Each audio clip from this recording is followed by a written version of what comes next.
Hello again, I am Blunty. I'm gonna ask you, when are we as a species, by species I mean subculture, going to be better at being people, gamers? Gamers are terrible at being people quite a lot of the time, or at least that's the impression a lot of the loudest of them out there, of us.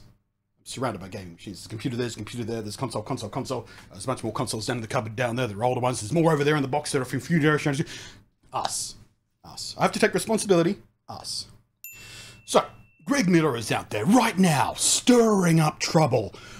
Just riling up the tribes, trying to get them to fight each other, just for his personal amusement. If you've not heard of Greg Miller, I guess he most prominently rose to fame when he was as part of IGN. He did a lot of podcasts with them and wrote the articles and did all the IGN stuff. I never read or watched a lot of his stuff. It was mostly around, I think, the PlayStation specific podcast that IGN had. I think he was on a couple of the other ones, but the PlayStation specific one is where I heard him the most. I used to listen to that. Don't anymore. Don't even know if they still do it anymore. Probably. But Greg Miller has built his personality around liking hot wings, liking professional wrestling. Sorry. I always have to be snarky when I talk about professional wrestling, because when I say professional wrestling, I mean professional performance wrestling, not the actual wrestling. Used to have a mate who was really into wrestling. He was a tool, just like most wrestling fans are. But Greg's out there right now taking advantage, trying to stir up trouble around the controversy, the latest hot topic button for gamers, and that is the Last of Us PC port. See, the Last of Us PC port is terrible. And when I say terrible, I mean it doesn't run for a lot of people. Like at all. And for the people it does run for, it kind of runs terribly. It's the very latest in a whole swath of really badly done PC ports. The last time I spoke about it was the Wild Hearts PC port, which is still having issues, by the way. They still haven't fixed some of the major problems with that. I've long since fallen off that game because I got frustrated with the devs and their attitude, and frankly the game isn't as sticky as Monster Hunter is. So I've gone back to Monster Hunter Rise recently for my, hit big monsters with a pointy stick kind of jam. Which actually gives me no segue into talking about the final personality trait of Greg Miller, and that is he likes to rile up console fanboys because he likes PlayStation. A lot of people have accused him of being a PlayStation fanboy. I don't think that's really true. I'm sure he likes PlayStation, I'm sure he enjoys it, I'm sure he plays on PlayStation more than anything else perhaps, but I don't think he's an actual fanboy. He strikes me as someone more intelligent than that, but I do also think he's exactly intelligent enough to take advantage of the console war tribalism to get people engaged with his content, which is what he's doing right now. So he put up a little video on his social media. Apparently it's already been deleted off TikTok for being too controversial or inciting fights or something. Someone reported it, and I guess it automatically got deleted by bots because TikTok is a garbage fire. So is YouTube though. Anyway, the video is still up in other places, and in it, it was like, hey, good news. The PC version of Last of Us, we've got a fix for you. Here's how to fix it. Here's how to enjoy the game. Here's how you can just play the game without all the PC port crap getting in your way. Here's the workaround for that. So then he turns off the PC and goes, actually, Steam's the problem. And then he walks over to his little lounge room set and he goes, all you have to do is, hopefully you live with someone who's smart enough to own a PlayStation because you're over here on the PC, lol. And then he picks up a PlayStation controller and he goes on a little bit of a rant about, oh, see, this is a controller.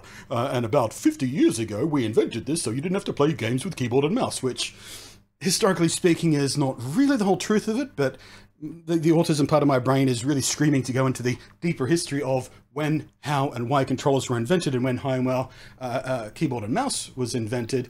And in fact, we played video games with controllers first. And someone double check me on this, but I'm pretty sure the most basic form of a game controller was invented before the mouse was. Or at least before the mouse became a standard peripheral for what we would eventually start calling personal computers. So during this whole diatribe, he's busting up at his own jokes. He's laughing so hard at his own jokes, and it's, it's pushing the cringe factor, which is his intent. That's part of his bit. That's how he approaches comedy. And he's talking about the controller, and he's going, oh, see, this is the X button, and you press this to do. That's your first clue, by the way. Greg Miller, if you're watching this, if you were truly going to play the role of a PlayStation fanboy, if you were actually a PlayStation fanboy yourself, if you knew anything at all about the video gaming industry, if you had a single brain cell in your head that knew what the hell you were talking about, you would know that is not the X button. You would know that the Sony marketing team call that the cross button, not X, because X is what the other game consoles use. Sony uses the cross button. Gregathy Miller, you liar, you fraud. So you'd think with this video, with Greg Miller busting himself up and leaning right into every single trope of PC versus console he can think of, about the convenience, about sitting back on the couch, about controller versus keyboard and mouse, about games just working, you don't have to fiddle with the drivers and you know, and he goes all the way through to how PC gamers only ever play RTS games, you know, hunched over their keyboard and mouse like Gollum in his cave, and how they live in the basement and how they never wash and actually picks up a bar of soap as a prop. He goes, hey, while I'm teaching you about controllers, here's also soap. Ha! And it's typical Greg Miller prodding. He's just busting balls. This is what he does. Anyone who has ever come across any of Greg Miller's other content, whether it be his IGN days, whether it be the podcast he spun out after IGN, which was, what was it called? Kind of Funny Gaming. Whether it was that point where one of his co-hosts, he had to kick him off the show because his co-host was being a bit, what's the word for it? A bit right-wingy? Or any of the dozens and dozens and dozens of other times Greg has tried to bait people into losing their minds by leaning into these cliches and gags and memes about console gamers and PC gamers. It's part of what he does as you know, his approach to comedy, his approach to keeping things light, his approach to just ribbing people. You know, he's just busting balls. And I do a similar thing. I do it in a very different way than Greg. You know, occasionally I'll make a video or I'll make a comment inside another video, which is more common. But I tend to play it very, very deadpan and very, very poker-faced, which is a problem because not everyone picks up on the fact that I'm joking a lot of the time. But then I saw the response to Greg's video and I figured, well, I guess people just don't know what jokes are. They just want to be mad. Because despite all of this pantomime stuff that Greg is doing and all this self-laughter and you know, the guy holding the camera for him is busting his gut as well. They're giggling at each other going, what a funny joke. And frankly, Gregathy, can I call you Gregathy? Kind of low-hanging fruit as far as jokes go.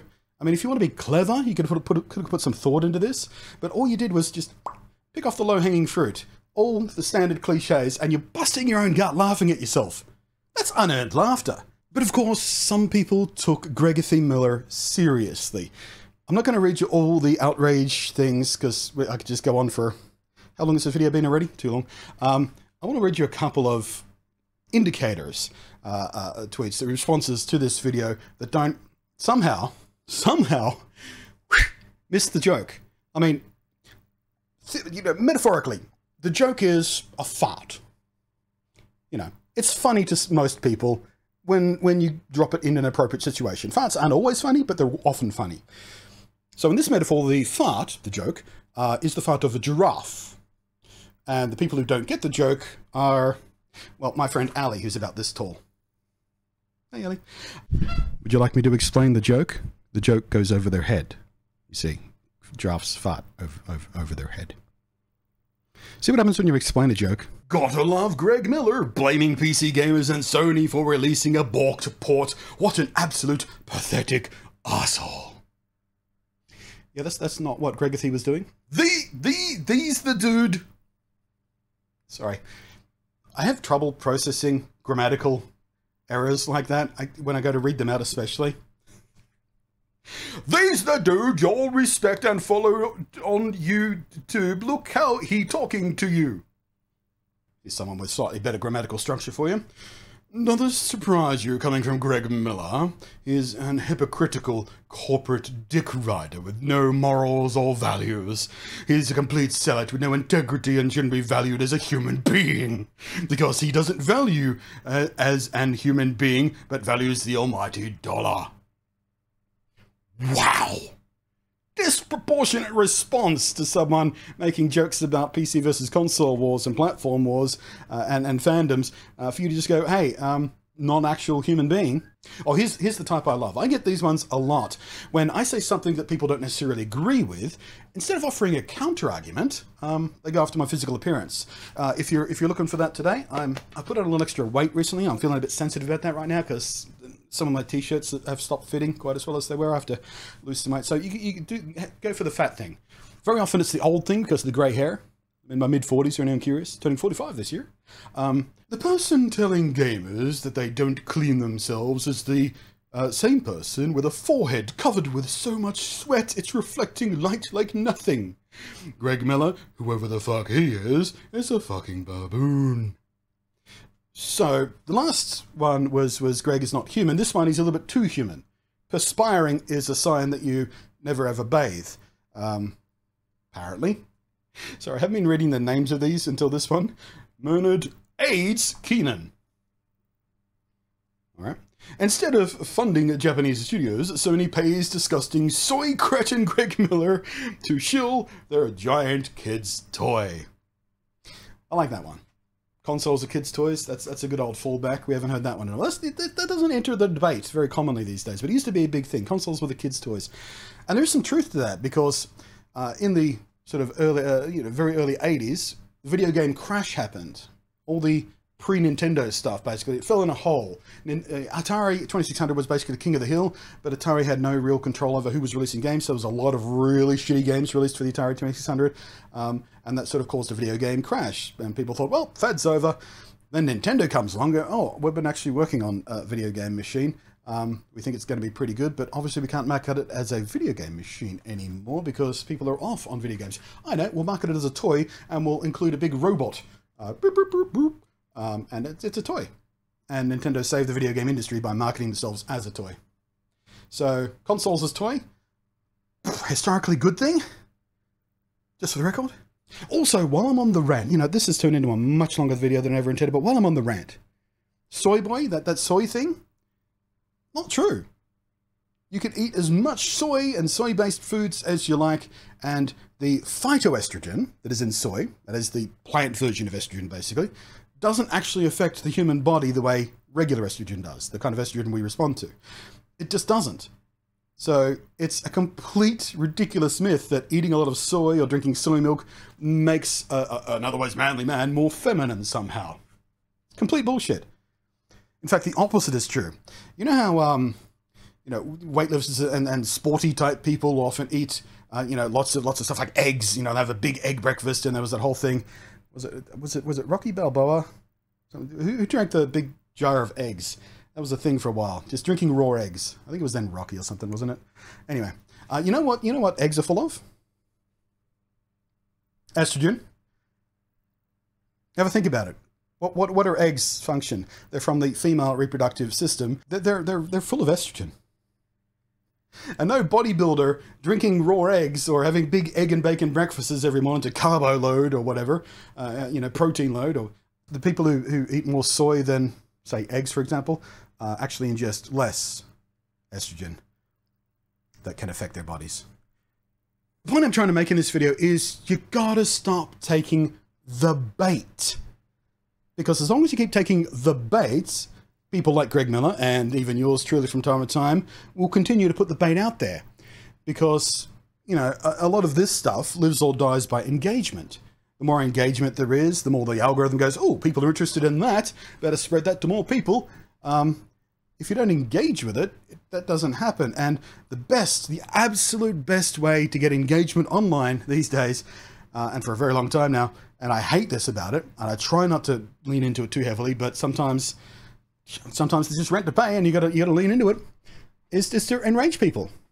People love to be mad at things online. And if you make them mad at things online, they will spend a great deal of time not only arguing in the comment section, spreading it, retweeting it, sharing around, hey, look at this dickhead. It doesn't matter.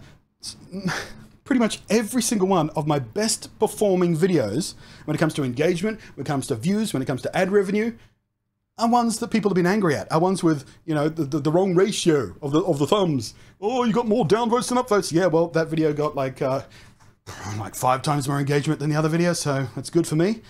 If you're angry at that sort of stuff, you don't want that sort of stuff to be online anymore, stop engaging with it so much and come to videos with honest and earnest discussions about stuff. But you won't do that because you love being angry online. Not our fault. Not our fault that this content works. We have to make this content because it works, because we have bellies to put food in. Lots and lots of soy products. And the only thing that, tribal, brand slaves, this is kind of tribalness around consoles and PCs and whatever else out there, sports teams, doesn't matter. The only people who win are the people baiting the angriness and the corporations. And the corporations will use that unearned brand loyalty to abuse you. Look at what Sony does. I mean, right now, regulators are looking at Sony going, hey, a lot of what you're doing is technically anti-competitive behavior. We're going to take a closer look at you. And all that's because Sony was really bullish against, you know, Xbox buying Blizzard Activision. They're going, oh, we can't let them do that. We need Call of Duty. We can't survive without Call of Duty, which is, well, that's a big admission on its own. But you know, we need funds from Call of Duty. Lots of people play Call of Duty, and Microsoft go, okay, you can still have Call of Duty. And then they just jump through every hoop possible. All it is Sony does not want Microsoft to have that thing. Sony's got no problem with buying up their own studios and making their own exclusives and choosing which and what games get to stay on their platform forever, or maybe just for a really long time. But the hypocrisy of it, go, no, you can't let Sony, you can't let Microsoft do that. That's not fair for them to have exclusive stuff. Oh, that's what console fandom does. It enables this kind of ridiculous arrogance to happen. You got to stop. But I know you won't stop, because the people who need to hear this haven't even finished watching this video before they've reacted. Thanks, patrons.